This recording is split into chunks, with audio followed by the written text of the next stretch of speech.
वेङ्कटाचलनिलयं वैकुण्ठपुरवासं वेङ्कटाचलनिलयं वैकुण्ठपुरवासं पङ्कजनेत्रं परमपवित्रं पङ्कजनेत्रं परमपवित्रं शङ्खचक्रधर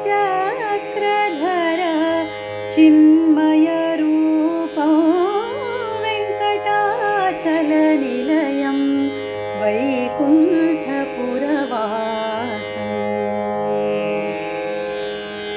पाहि पाण्डवपक्षं कौरवमदहरणं पाहि पाण्डवपक्षं कौरवमदहरणं पाहि पाण्डवपक्षं कौरवमदहरणं पाहि पाण्डवपक्षं कौरवमदहरणं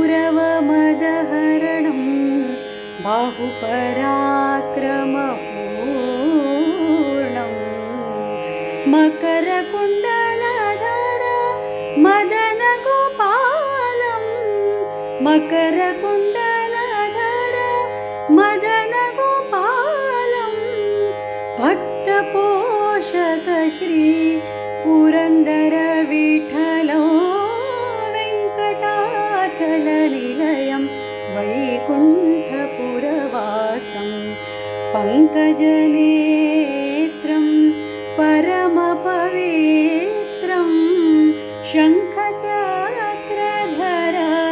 चिन्मयरूपं वेङ्कटाचलनिलयं वेङ्कटाचलनिलयं वेङ्कटाचलनिलयं वैकुण्ठपुरवासम्।